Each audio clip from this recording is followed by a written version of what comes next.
Study IQ IAS, आपका selection हमारा mission. अभी तक हम लोगों ने देखा है कि राजा पावरफुल होता है, राजा ताकतवर होता है, राजा के पास दिमाग होता है। राजा जब युद्ध में जाता है तो लाखों लोग अपने शस्त्रों का त्याग कर देते हैं।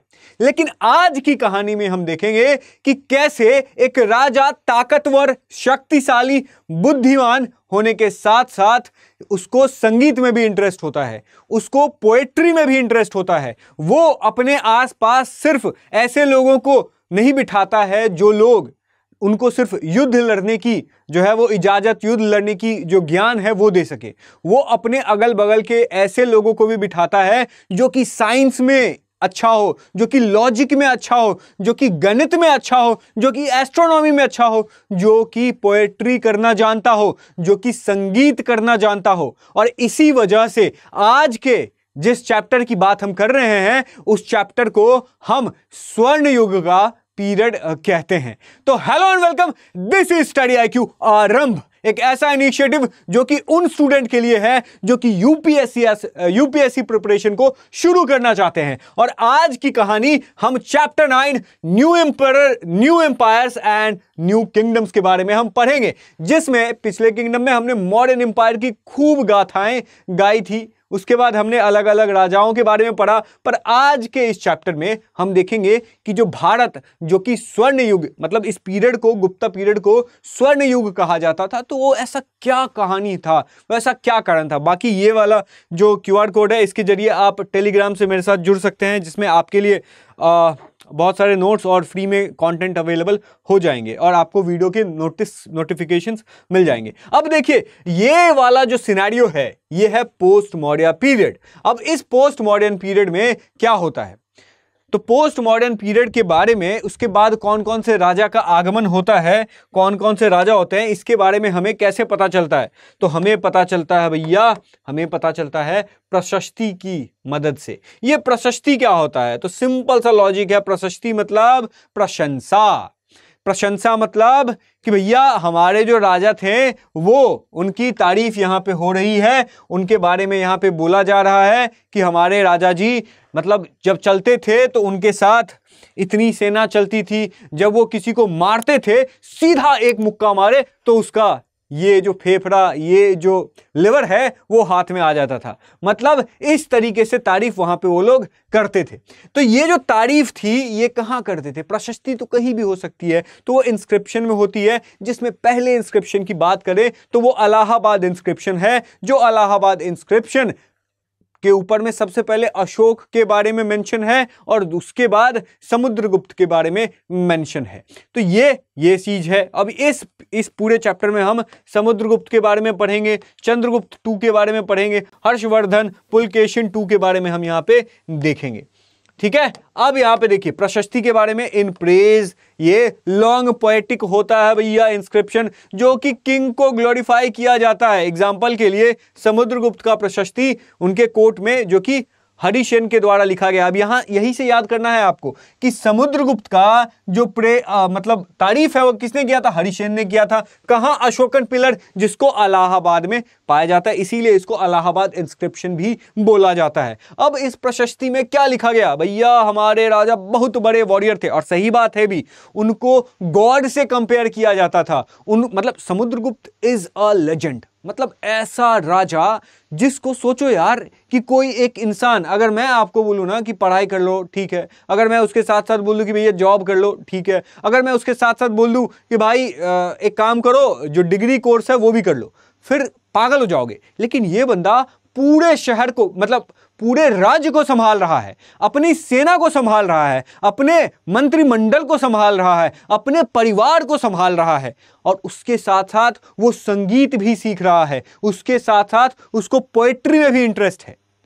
तो कैसे वो राजा जो है वो मतलब सक्सेसफुल नहीं होगा यार। ये समुद्रगुप्त ही है जो कि इंडिया को, जो इंडिया का पूरा एम्पायर, जिसके बारे में मैं आपको बताऊंगा, इसको साउथ एशिया तक लेके गया। और आज वही साउथ एशिया में जो हिंदुइज्म का, जो इंडियन कल्चर का जो ओरिजिनेशन है वो आज उन्हीं समुद्रगुप्त की वजह से हो रहा है। और देखिए कितना मतलब दुर्भाग्य की बात है कि समुद्रगुप्त को, मैं दुर्भाग्य ही बोलूंगा, कि एक क्वेश्चन आपके एग्जाम में कुछ मतलब वनडे एग्जाम्स में पूछा जाता है कि समुद्रगुप्त को इंडिया का नेपोलियन बोला जाता है। भाई नेपोलियन बाद में आया, समुद्रगुप्त हमारे पहले आए, तो भैया नेपोलियन को तुम बोलो कि वो यूरोप का जो है वो समुद्रगुप्त था, बट समुद्रगुप्त को इंडिया का नेपोलियन बोलना, मतलब मुझे समझ में नहीं आता। बाकी आपको आता है तो आप मेरे को बता सकते हो, क्योंकि नेपोलियन जितना कॉन्कर किया था उससे कहीं ज्यादा समुद्रगुप्त ने किया था। But of course European Caucasian blood है, वो चीजें हमें जो कहेंगे वो हम मान लेंगे, उनकी हेजेमनी हमारे ऊपर है, तो वो उनको कंपेयर करते थे इक्वल टू गॉड। और ऑफ कोर्स राजा को उस टाइम पे गॉड से ही कंपैरिजन जनरली किया जाता था। अब देखिए ये जो राजा जी थे ये सच में बहुत इंपॉर्टेंट थे, ये गुप्ता एम्पायर के पीक पे थे। और देखो जैसे इंस्क्रिप्शन के बारे में हमने जाना, तो किसी भी राजा के पीरियड के बारे में कैसे पता चलता है, इंस्क्रिप्शन एक अलग बात है। जैसे हर्षा के बारे में हम पढ़ेंगे तो वो इंस्क्रिप्शन से नहीं मिलता है, वो मिलता है उनके बायोग्राफी से। लेकिन समुद्रगुप्त के बारे में कैसे पता चला हमें, कॉइन्स के जरिए पता चला, इंस्क्रिप्शन के जरिए पता चला। इंस्क्रिप्शन क्या कि भैया इलाहाबाद इंस्क्रिप्शन में ऐसा सा हरिसेन के द्वारा लिखा गया था। अब देखो ये जो कॉइन है, कॉइन में क्या था कि कॉइन में राजा जी को वीणा बजाते हुए दिखाया जाता था। यही देखो राजा जी वीणा बजा रहे हैं, ठीक है, ऐसा यहां पे सीन था। ये देख रहे हो, ये कॉइन वही है जिसमें राजा जी जो है वो वीणा बजा रहे हैं। और देख लो कि ये जो गुप्ता पीरियड में जो गोल्ड की कॉइन होती थी उसका क्वालिटी बहुत अच्छा होता था, बहुत अच्छा क्वालिटी का गोल्ड यहां पे हुआ करता था। समझ में आया। और इसी गोल्ड के ऊपर में जो पंच मार्क हम बोलते हैं, ये देख रहे हो उस टाइम के अकॉर्डिंग जो वीणा बजाते हुए राजा को दिखाया गया। अब देखिए इनको नेपोलियन ऑफ इंडिया बोला जाता है, I don't know why. Body covered with battle scars, of course राजा है तो होगा ही charming like a god, of course handsome राजा था हमारा। अब देखिए अब उस टाइम पे समुद्रगुप्ता के टाइम पे इसमें बताया क्या, एक सेकेंड, चलिए थोड़ा सा पहले इसको देख लेते हैं, एक सेकेंड इसको देख लेते हैं। अब ये जो पूरा गुप्ता डायनेस्टी थी, हम सीधा समुद्रगुप्त के ऊपर में चले गए थे, थोड़ा सा इससे पहले हम इनके पूरा ओवरव्यू को देख लेते हैं। देखिए सबसे पहले इनके डायनेस्टी में आए थे श्रीगुप्त, उसके बाद घटोत्कच आए थे, ठीक है, उसके बाद आए थे हमारे चंद्रगुप्त। ये चंद्रगुप्त मौर्य वाले चंद्रगुप्त नहीं है, ये गुप्ता डायनेस्टी के चंद्रगुप्त है। और इन्हीं चंद्रगुप्त की वजह से यही वो चंद्रगुप्त थे जिन्होंने पहली बार महाराजा धीराजा का टाइटल लिया था। इससे पहले जो बाकी के उनके पूर्वज थे वो राजा कहलाते थे। चंद्रगुप्त जी ने महाराजा धीराज का टाइटल लिया और उनके जो बेटे हैं, उनके बेटे ही हैं समुद्रगुप्त। और इन्हीं समुद्रगुप्त के द्वारा भैया समंदर को लांघ लिया गया और इसी समुद्रगुप्त ने पूरे भारत को एक कंसोलिडेशन किया और एक गुप्ता डायनेस्टी को पीक पे लेके गया। और इनसे भी बड़ा बेटा मतलब यही वो थे जिनको म्यूजिक में इंटरेस्ट था, जो वीणा बजाते थे, ठीक है। और इनका जो टेरिटोरियल एक्सपेंशन है वो भी हम यहाँ पे बात करेंगे। उसके बाद जो इनका बेटा आता है वो आता है चंद्रगुप्त II। और इन्हीं चंद्रगुप्त, अब देखो ये जो चंद्रगुप्त हैं इनके पीछे का एक अलग कहानी है। समुद्रगुप्त के टाइम पे थोड़ा चलिए हम देख लेते हैं। समुद्रगुप्त के टाइम पे देखिए उन्होंने कितने टेरिटरी को ऑक्यूपाई किया। ये जो आप ग्रीन कलर का देख रहे हैं ये ऐसा टेरिटरी है, देखो ये ऐसा टेरिटरी है जहां से इनकी शुरुआत हुई थी। और इस टेरिटरी में उन्होंने क्या किया था कि यहां पे जो भी आर्यवर्त के राजा थे, जो कि आर्यवर्त के राजा थे, उन 9 राजाओं को यहां पे उन्होंने हराया था और अपने गुप्ता डायनेस्टी का उन्होंने यहां पे शुरुआत कर दी थी, ठीक है भैया। 9 राजा को हरा दिया। उसके बाद रेड वाला पॉइंट पे चलिए, दक्षिणापथ। ये यहां पे 12 पॉइंट्स आपको यहां पे दिख रहे हैं, मतलब रेड कलर के 12 डॉट्स दिख रहे होंगे। ये यहां से जो है वो दक्षिणापथ में गया और 12 राजा को एक एक करके हराता है और इस टेरिटरी को अपने अंडर ले सकता था, लेकिन उन राजाओं को छोड़ देता है कि भैया तुम रूल करो। बस उनको यह दिखाना था कि आप सबसे ऊपर हम हैं। ठीक है, तो समझो कि इनके ऊपर इन्फ्लुएंस था ही। उसके बाद जो आप पिंक कलर का लाइन देख रहे हैं,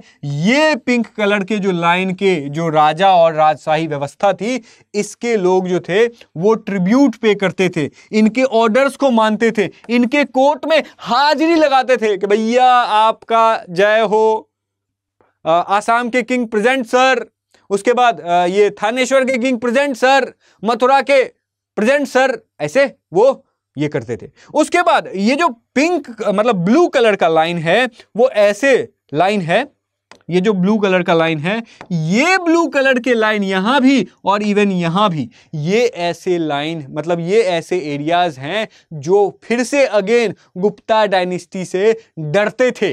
इसीलिए मैं कह रहा हूं क्योंकि वो डायनेस्टी अपने गुप्ता डायनेस्टी से अच्छे संबंध बनाने के लिए अपनी बेटियों का, अपनी बहनों का विवाह जो है वो गुप्ता डायनेस्टी के राजा से करना चाहते थे। तो भैया ये भौकाल था समुद्रगुप्त का, समझ में आ रहा है? ये समुद्रगुप्त की ही पूरी टेरिटोरियल एक्सपेंशन है। उसके बाद आप देखो, कहां था मैं, ये पूरा सीन है यहां पे आप देख सकते हैं। उसके बाद आप देखो समुद्रगुप्त जो है वो चले गए भैया। उसके बाद समुद्रगुप्त के सबसे बड़े बेटे का नाम था क्या, रामगुप्त था। अब रामगुप्त को जो है वो क्या, स्टोरी में ही मजा आएगा। रामगुप्त के ऊपर में जो क्या होता है, शकाज का आक्रमण होता है। यहां मैंने आपको बताया था कि इस वाले पोर्शन में, अभी तो ये हर्षा एम्पायर का मैप है, बट आप ऐसे समझो, चलो ऐसे ही दिखाते हैं कि ये वाला जो है वो यह भी नहीं है, ये वाला जो पार्ट है आपका, ये वाला पार्ट जो है ये आपका गुप्ता एम्पायर का पार्ट है, और इस वाले पार्ट में शकाज रहते थे, ठीक है, जिसको वेस्टर्न क्षत्रप भी बोला जाता है। तो इस वाले शकाज जो है वो कंटिन्यूअसली जो है गुप्ता एम्पायर के ऊपर में अटैक करती थी। तो अब देखिए एक बार क्या होता है कि समुद्रगुप्त के बेटे रामगुप्त जो है वो राजा बनते हैं। तो रामगुप्त के सामने में शकाज अपना सेना लेके आ जाते हैं और अटैक कर देते हैं। रामगुप्त डरपोक वो क्या करता है, वो सरेंडर कर देता है, और सरेंडर करता है तो फिर जो शकाज होते हैं वो उनकी पत्नी देखते हैं, उनको पत्नी को देखते हैं, तो फिर रामगुप्त जो है वो अपनी रानी को दे देते हैं कि ले जाओ भाई ले जाओ। मतलब इस तरीके से वो कायर थे। और ये चीज जब देखते हैं चंद्रगुप्त जो कि रामगुप्त के छोटे भाई थे, तो इनको रहा नहीं जाता है। ये सबसे पहले अपने भाई को मारते हैं कि भैया ऐसे कायर आदमी को, ऐसे कायर राजा को होने की कोई जरूरत नहीं है। उसके बाद शकाज के ऊपर में अटैक करते हैं और शकाज को डिफीट करते हैं, और अपनी जो उनकी रानी थी, जो मतलब रामगुप्त की जो बीवी थी, उनसे वो शादी कर लेते हैं।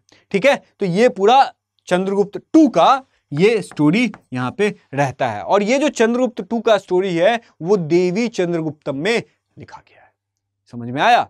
अब ये जो चंद्रगुप्त 2 के टाइम पे ये जो स्टोरी लिखा गया था, तो ये जो पूरा सिनेरियो है आप सोच सकते हो कि कितना बड़ा विशाल चीज यहां पे हो रहा होगा। और यही चंद्रगुप्त 2 जो है वो शकाज को हराने के बाद ही सबसे पहला टाइटल लेते हैं विक्रमादित्य का। तो अगर आपको बोला जाए, पूछा जाए कि भैया विक्रमादित्य का टाइटल जो है वो कौन से राजा लेते हैं, तो आप चंद्रगुप्त 2 बोलेंगे। और क्यों लेते हैं? क्योंकि शकाज को हराने के बाद, और इसी शकाज को हराने के बाद वो एक नया टाइम शुरू करते हैं जिसको विक्रम संवत बोला जाता है। बात आई समझ में? चलो भैया आ गई। अब देखिए, तो भैया ये जो मतलब इनके जो क्या समुद्रगुप्त के जो चंद्रगुप्त 1 उनके पापा हैं, उनकी मम्मी जो हैं वो कुमारा देवी हैं जो कि लिच्छवी गणराज्य से हैं। और इनके जो ऑफ कोर्स बेटे, यहाँ पे ग्रैंडसन लिखा हुआ है, ग्रैंडसन नहीं होगा, सन होगा, समुद्रगुप्त। ये क्या करते हैं, चंद्रगुप्त 2 जो है वो ऑफ कोर्स जो मैंने आपको बताया वही चीज यहाँ पे बात यहाँ पे हो रही है। उसके लिटरेचर और कल्चर में भी गुप्ताज बहुत आगे थे। मैंने आपको बताया कि समुद्रगुप्त खुद पोएट्री में इंटरेस्टेड था, संगीत में इंटरेस्टेड था, वीणा बजाता था भाई। तो भैया वो अपने अगल बगल ऐसे लोगों को नहीं रखेगा क्या? बिल्कुल रखेगा। और इसी वजह से गुप्ता कोर्ट में स्कॉलर्स और पोएट्स की कोई कमी नहीं थी। और ये कमी चंद्रगुप्त 2 के टाइम पे इतना ज्यादा, मतलब कमी नहीं, इतना ज्यादा ये स्कॉलर्स और पोएट्स बढ़े कि चंद्रगुप्त 2 के टाइम पे 9 नवरत्न थी। हम नवरत्न जानते होंगे अकबर के टाइम पे, भैया नहीं, नवरत्न तो उस टाइम पे ही थे, चंद्रगुप्त टू के टाइम पे। चंद्रगुप्त टू कौन है? समुद्रगुप्त के छोटे बेटे। अब देखिए ये जो 9 रत्न है, ये आप ऐसे नहीं समझ सकते। 9 रत्न का इंपॉर्टेंस अगर आपको देखना है तो आप ये सोचिए कि जीरो का इन्वेंशन कौन किया? आर्यभट्ट, इन्हीं के थे। जो मेडिसिन का नॉलेज किनके पास था? धन्वंतरी, इन्हीं के अंडर में थे। जो काव्यों का ज्ञान था, जिसको शेक्सपियर, अगेन दुर्भाग्य, शेक्सपियर ऑफ इंडिया बोला जाता है, मतलब कालिदास, इन्हीं के अंडर, इन्हीं के 9 जेम्स में थे। जिन्होंने पाई का नॉलेज लगाया, जिन्होंने सूर्य ग्रहण और चंद्र ग्रहण का नॉलेज उनको था, वरामिहिर, वो इनके अंडर में थे। जिनको ये पता था कि ये जो पृथ्वी है वो गोल है, सबको उस टाइम पे लगता था पृथ्वी फ्लैट है, अभी तक कुछ लोगों को लगता है। ये वरामिहिर ही थे जिन्होंने बताया कि नहीं भैया, ये जो पृथ्वी है वो फ्लैट नहीं है, वो गोल है, और पृथ्वी अपने एक्सिस पे घूमता है, पृथ्वी के अराउंड आकाश नहीं घूम रहा है, पृथ्वी अपने एक्सिस पे घूम रहा है। तो ये सारी चीजें यार आप नवरत्न के टाइम पे, उसी टाइम पे, आज से एग्जैक्टली 1475 साल पहले इस तरह की चीजें होंगी, तो क्यों नहीं हमारा भारत स्वर्ण युग कहलाएगा, क्यों नहीं हमारा भारत सोने की चिड़िया कहलाएगा। और इसी वजह से इन्हीं सबको हमें लगता है, देखो आपको इतने छोटे से चीज में यहां पे बता दिया गया है, मुझे इसी वजह से ये लगता है, मैं डिमांड करता हूं कि भैया हमारे हिस्ट्री में इन सब चीजों के ऊपर में एक्सप्लिसिटली स्टडी किया जाए और इसको हमारे जनरेशन को पढ़ाया जाए, ताकि हमारे जनरेशन को वरामिहिर के बारे में, आर्यभट्ट के बारे में एक एक्सप्लेन नॉलेज पता, मतलब डिटेल नॉलेज पता चले, ताकि हम गर्वान्वित फील कर सके। बाकी आपका क्या ओपिनियन है, आप नीचे कमेंट सेक्शन में बताइएगा, ठीक है। अब देखिए ये उसके बाद हर्षवर्धन का यहां पे कहानी शुरू हो जाता है। गुप्ता डायनेस्टी जो है वो धीरे धीरे खत्म होती है, और गुप्ता डायनेस्टी के खत्म होने की वजह क्या थी? तो देखो ये जो उस सबसे पहले जो मॉडर्न एम्पायर थी, आपको पता है ये डिसेंट्रलाइज नहीं थी। मॉडर्न एम्पायर के जो प्रोविंस होते थे उनको कौन गवर्न करता था? तो उनके बेटे, उनके राजकुमार। लेकिन गुप्ता डायनेस्टी में क्या हुआ कि गुप्ता डायनेस्टी में डिसेंट्रलाइजेशन होने लगा, कि राजा छोटे छोटे एरियाज को जो है वो, आने वाले टाइम पे हम पढ़ेंगे कि छोटे छोटे एरिया को जो है वो ऑटोनॉमी देने लगा, कि भैया तुम संभालो, तुम संभालो, तुम संभालो, बाकी थोड़ा बहुत ऊपर ऊपर से कंट्रोल मेरा रहेगा, लेकिन जो कंट्रोल है, ऑटोनॉमी है, वो उन सबको दे दिया गया। बाद में वही सामंत, वही लोग जो हैं वो गुप्ता एम्पायर से टूट के अलग हो गए, ठीक है। ये यहां पे था। उसके बाद हर्षवर्धन का यहां पे होता है। तो जैसे गुप्ता डायनेस्टी के बारे में हमें कॉइन्स और इंस्क्रिप्शन से पता चला, ये हर्षवर्धन डायनेस्टी के बारे में, जिसको वर्धन डायनेस्टी या पुष्यभूति डायनेस्टी कहते हैं, इनके बारे में हमें कैसे पता चला? तो भैया बायोग्राफी के जरिए। किन्होंने लिखा? इस बायोग्राफी का नाम है हर्ष चरित्र, मतलब हर्ष के चरित्र के बारे में, और इनको लिखने वाले बाणभट्ट थे, संस्कृत में लिखे थे।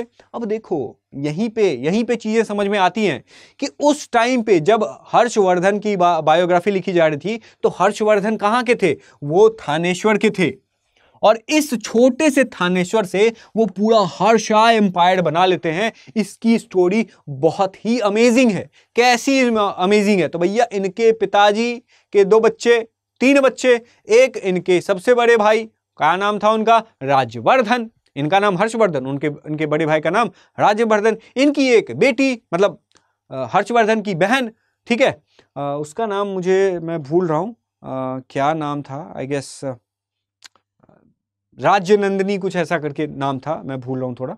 तो अब देखो क्या होता है ना कि इनकी जो बहन है ना, इनका शादी करवा दिया जाता है। किसके साथ?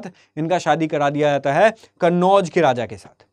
अब ये जो कन्नौज के राजा है ना, ये कन्नौज में रह रहे होते हैं। तो कन्नौज के राजा को, ये मालवा यहां पे होता है, ये कन्नौज है, तो मालवा के राजा जो हैं वो कैप्चर कर लेते हैं। मालवा के राजा का नाम है देवगुप्त। अब ये इसको, कन्नौज के राजा को मार देते हैं, ठीक है, मार देते हैं, और जो कन्नौज के राजा की बीवी है, जो कि हर्षवर्धन की बहन है, उसको वो कैप्चर कर लेते हैं। और इसमें इसका साथ दे रहे होते हैं कौन? तो भैया गौड़ा, बंगाल में शशांक गौड़ा एक राजा था, वो इसके साथ मिलके जो है देवगुप्त के साथ मिलके ये काम कर रहा होता है। तो वो क्या करते हैं? हर्षवर्धन के ब्रदर इन लॉ को मारते हैं और हर्षवर्धन की बहन को कैप्चर कर लेते हैं। फिर जो हर्षवर्धन के बड़े भाई थे राज्यवर्धन, वो बोलते हैं कि हम अपनी बहन को छुड़वा के रहेंगे। वो अटैक करते हैं और फिर ये जो देवगुप्त है उसको हराते हैं। देवगुप्त को हराते हैं, शायद कुछ में लिखा गया कि मार भी देते हैं, लेकिन छल से ये जो शशांक गौड़ा है बंगाल का, वो राज्यवर्धन को मार देते हैं, जिसकी वजह से फिर से अगेन जो शशांक गौड़ा है वो देवगुप्त के पास चला जाता है, मतलब जो मालवा के राजा हैं उनके पास चला जाता है। अब क्या होता है कि इतना ज़्यादा ह्यूमिलिएट हो जाती है वो जो उनकी बहन होती है, नाम मैं भूल रहा हूँ, अगर आपको याद आए तो कमेंट सेक्शन में बताइएगा। तो इतनी ज़्यादा ह्यूमिलिएट हो जाती है, वो सोचती है मेरा पति मर गया, मेरा बड़ा भाई मर गया, अब मुझे इस दुनिया में जीने से कोई लाभ नहीं है, तो वो सती करने वाली होती है, मतलब आग लगा हुआ होता है और वो उसमें जल के भस्म होना चाहती है। लेकिन जब वो आग में कूदने ही वाली होती है तभी हमारा हीरो आता है, मतलब समझ लो। तो ये हीरो की एंट्री होती है कौन, हर्षवर्धन की, और हर्षवर्धन अपनी बहन को बचाते हैं शशांक गौड़ा को। सबसे पहले कनौज को स्थापित करते हैं, फिर कनौज के साथ मालवा पे अटैक करते हैं, फिर मालवा के साथ पूरा का पूरा बंगाल जो है उसको डिफीट करते हैं, और तब जाकर के पूरा का पूरा हर्षा एम्पायर जो है वो बन जाता है। और यही कहानी शुरू होती है हर्षवर्धन की। अब देखिए, ये जो पूरा हर्षवर्धन थे, इन्होंने पहले मगध को कैप्चर किया, बंगाल को कैप्चर किया, समझ में आया। अब ये सोचते हैं कि मैं इतना ज्यादा पावरफुल हूं, मैं बाहुबली हूं, तो ये हर्षवर्धन क्या करते हैं, साउथ एक्सपैंड भी करने की कोशिश करते हैं। लेकिन साउथ में थे तो चालुक्य के एक राजा जी बैठे हुए थे जो कि और ज्यादा पावरफुल थे, और उनका नाम कौन सा था किंगडम, तो चालुक्य डायनेस्टी, और चालुक्य डायनेस्टी के नीचे पल्लवा डायनेस्टी। अब ये चालुक्य, पल्लवा, और ये देखो चालुक्य का पल्लवा के साथ भी युद्ध होता है, झगड़े होते हैं, चालुक्य का हर्षवर्धन के साथ भी झगड़े होते हैं। तो हर्षवर्धन जब नीचे साउथ की तरफ एक्सटेंड कर रहे होते हैं तो उनको मिलता है चालुक्य का एक सबसे फेमस किंग, जिसको हम बोलते हैं पुलकेशिन II। और ये पुलकेशिन II जो है वो हर्षवर्धन को यहीं पे रोक लेते हैं, नर्मदा के ऊपर ही रोक लेते हैं, और यहीं से हर्षा एम्पायर का पूरा नीचे का एक्सपेंशन जो है वो रुक जाता है। देख सकते हैं पूरा ये यहाँ पे। अब देखिए थोड़ा सा अब आ गए हर्षवर्धन में, तो फिर चालुक्य को भी समझ लेते हैं। चालुक्य क्या है भाई, तो ये रायचूर द्वाब है। रायचूर द्वाब कहाँ है, तो ये ऊपर में कृष्णा नदी बह रही है, उसके बाद नीचे में तुंगभद्रा नदी बह रही है। तो इस कृष्णा नदी और तुंगभद्रा के नदी के बीच को रायचूर द्वाब कहते हैं। और इस रायचूर द्वाब में कौन रूल करते थे, तो चालुक्य डायनेस्टी, इसको डेक्कन एरियाज भी बोलते हैं। और इस चालुक्य के सबसे बेस्ट रूलर कौन थे, पुलकेशिन II, जिनका नाम ही इसीलिए फेमस है क्योंकि इन्होंने हर्षवर्धन को हराया था। और अब देखिए इनके भी हर्षवर्धन, तुम्हारे पास पोएट होगा, मेरे पास नहीं, मेरे पास भी होगा। तुम iPhone 16, हम भी iPhone 16। उसी तरीके से पुलकेशिन जो हर्षवर्धन थे उनके पास भी अपने थे भैया हर्ष चरित्र लिखने वाले बाण भट्ट।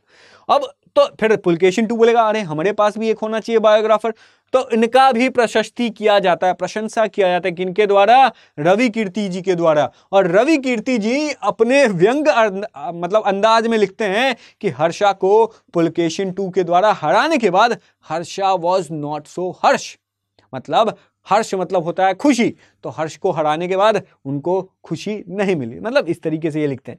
उसके बाद पल्लवाज कौन थे, तो भैया ऊपर में कांचीपुरम से शुरू होता है और नीचे में कावेरी डेल्टा तक जाता है, और पल्लवाज और फिर चालुक्य के बीच में युद्ध हो रहे होते हैं। लेकिन ये जो पूरे चालुक्य और जो पल्लवाज थे ये एक चीज के लिए बहुत फेमस थे, वो थे टेम्पल, वो थी ट्रेड टाउन्स, वो थी पोर्ट्स। बात आई समझ में? ओके, अब समझ में आ गई सर। अब देखिए एडमिनिस्ट्रेशन की अगर हम बात करें तो उस टाइम पे जो सबसे बड़ा रेवेन्यू, जो सबसे बड़ा टैक्स का सोर्स था, इनकम का सोर्स था, वो लैंड रेवेन्यू था। उसके बाद वहां पे विलेज जो है वो सबसे बेसिक यूनिट थी। अब क्या हो रहा है कि जो किंग है उसको चाहिए कि भैया मुझे सपोर्ट करे। कौन लोग सपोर्ट करे, तो भैया जो पैसे वाले हैं। अब तो किंग सबसे ज्यादा पैसा वाला है, लेकिन और भी तो लोग होंगे जो पैसे वाले होंगे, तो इसीलिए कुछ ऑफिशियल्स को हेरिडेटरी पोजीशन पे रख देते थे, जैसे कि हरिसेन के पिताजी भी जो थे वो भी ऑफिसर थे, और फिर बाद में हरिसेन भी ऑफिसर बनते। मतलब क्या है कि उस टाइम पे जो ऑफिसर्स और पोस्ट होता था वो हेरिडेटरी बन गया था। और कुछ ऑफिशियल्स के तो मल्टीपल रोल्स हुआ करते थे, जैसे कि वही हरिसेन जो हैं उनको बहुत सारे पोस्ट मिला करते थे, मतलब पोर्टफोलियो, वही होम मिनिस्ट्री भी चाहिए हमको, उसके बाद हमको क्या फॉरेन मिनिस्ट्री भी चाहिए हमको, उसके बाद फाइनेंस मिनिस्ट्री भी चाहिए। तो उसी तरीके से हरिसेन जो थे उनको महादंडनायक का जो पोस्ट है वो मिला करता था। महादंडनायक मतलब चीफ जस्टिस जो भी रूल रेगुलेशन का काम करते हैं। उसके बाद संधि विग्रहक, संधि को विग्रह करने वाला मतलब जो पीस की बात करता है, वॉर की बात करता है, तो मतलब ये minister of war and peace भी थे। समझ में आया? ये यहां पे सिचुएशन है। उसके बाद देखिए लोकल गवर्नेंस कैसा होता था। लोकल गवर्नेंस में नागर श्रेष्ठी जो कि चीफ मर्चेंट हुआ करता था। हमने देखा है कि मर्चेंट का, एक सेकेंड, हमने यहां पे देखा है कि हमने यहां पे देखा है कि मर्चेंट का अलग यहां पे रोल हुआ करता था। अब देखो यहां पे मर्चेंट का अलग रोल हुआ करता था। उसके बाद शर्तवाहा जो कि कारवां लीडर हुआ करता था। उसके बाद जो चीफ क्राफ्ट्समैन होता था, सबका एक अलग, मर्चेंट का ग्रुप तो मर्चेंट के ग्रुप के हेड को बुलाया जाता था। उसके बाद जो कारवां लीडर हुआ करता था उसके हेड को बुलाया जाता था। जो क्राफ्ट्समैन होते थे, क्राफ्ट पर्सन होते थे, उनके हेड को बुलाया जाता था। मतलब आप देख सकते हैं कि अगर कोई फैसला किया जाता था लोकल लेवल पे तो इन सबको बुला करके तभी फैसला लिया जाता था, ताकि ये अपने अपने स्पेसिफिक फील्ड में कैसे रिफॉर्म्स लाए जाए इसको बता सके और राजा निर्णय ले सके। उसके बाद पल्लवाज इंस्क्रिप्शंस के हिसाब से उस टाइम पे 3 चीजें हुआ करती थी। एक सभा, 3 मीटिंग की बात कर रहे हैं, एक सभा, दूसरा उड़ और तीसरा नगरम। ये जो सभा हुआ करती थी इसमें ब्राह्मण्स लैंड ओनर्स हुआ करते थे। ब्राह्मण जिनके पास जमीनें हुआ करती थी उन्हीं लोगों की मीटिंग अगर होती थी तो वो सभा हुआ करती थी। और वही लोग थे जो सिंचाई के ऊपर में, टेंपल मेंटेनेंस के ऊपर में, रोड के ऊपर में, सेटलमेंट इश्यूज के ऊपर में फैसले लिया करते थे। उसके बाद उड़ होते थे जो कि नॉन ब्राह्मण होते थे, उनकी मीटिंग जब हुआ करती थी तो वो उसको उड़ बोला जाता है। और फिर नगरम, नगरम मतलब जब मर्चेंट की गिल्ड मतलब वही श्रेणी क्या, मर्चेंट के ग्रुप को श्रेणी बोला जाता था, जो कि एक बैंकर की तरह भी काम करते थे। तो जो मर्चेंट का ग्रुप होता था जब उनकी मीटिंग होती थी तो उसको नगरम बोला जाता था। और ये लोग कई बार जनरली किंग्स के कंट्रोल से बाहर जाकर के भी मीटिंग किया करते थे, क्योंकि ऑफ कोर्स किंग जो है वो लोकल गवर्नेंस में उतना ज्यादा इंटरेस्टेड नहीं होगा। अब देखिए जो किंग है उसकी लार्ज आर्मी हुआ करती थी। लार्ज आर्मी में क्या, एलिफेंट हुआ करती थी, रथ चलाने वाले हुआ करते थे, कैवेलरी घोड़े वाले होते थे, उसके बाद इन्फेंट्री जो पैदल चलते थे। तो उसमें जो अब इतनी बड़ी सेना है, इतनी बड़ी सेना को कौन मैनेज करेगा? सैलरी पे तो रखा नहीं जा सकता है, इसीलिए कुछ पावरफुल लोगों को जिनको सामंत बोला जाता है, इनको बोला जाता है कि भैया तुम उधर का एरिया ले लो, इनको बोला जाता है कि तुम जो है ये इतना सारा गांव ले लो, उनको बोला जाता है कि तुम इतना सारा गांव ले लो। तो इनको गांव दे दिया जाता था, इनको टेरिटरी दे दिया जाता था। इस टेरिटरी से वो क्या करते थे, टैक्स इकट्ठा करते थे और इस टैक्स को थोड़ा सा खुद भी रखते थे और कुछ दूसरे अपने राजा जी को भी भेज देते थे। तो इसके बदले में उनको क्या मिलता था, राजा अपना पूरा जमीन का जो टेरिटरी का जो टैक्स है वो इनके नाम क्यों कर देता था? तो कारण इसके पीछे ये है कि ये लोग जो हैं वो आर्मी को हैंडल किया करते थे कि जब राजा को युद्ध पे जाना होता था तो इस इंसान को बोल दिया था तुम 10,000 आर्मी को लेके आओगे, सैनिक को लेके आओगे, इसको तुम 15,000, तुमको इतना टेरिटरी दिए। तो इसी हिसाब से ये चीजें हुआ करती थी। मतलब military chiefs granted land instead of salary, ठीक है। और ये इनको लैंड इसीलिए दिया था ताकि जो है वो सैनिक को मेंटेन कर सके, उनके वेपन्स के बारे में मेंटेन कर सके। और फिर इन्हीं को सामंत बोला जाता था। और यही सामंत वही लोग हुआ करते थे जब राजा ऊपर में सेंट्रलाइज्ड एडमिनिस्ट्रेशन जब वीक हुआ करती थी तो फिर यही सामंत जो है उस राजा से टूट जाते थे और अलग छोटे छोटे किंगडम बना लिया करते थे। समझ में आया? सोसाइटी कैसा था वहां पे? तो कालिदास जी कहां, चंद्रगुप्त टू के टाइम पे नवरत्न में से एक थे, जो अलग, मतलब शेक्सपियर बोला जाता है तो समझ ही सकते हो कि उनकी रचना किस क्वालिटी की होगी। पर फेमस रचना है उनकी अभिज्ञान शकुंतलम। और इसी अभिज्ञान शकुंतलम में वो लिखते हैं, किसकी कहानी लिखते हैं? वो लिखते हैं राजा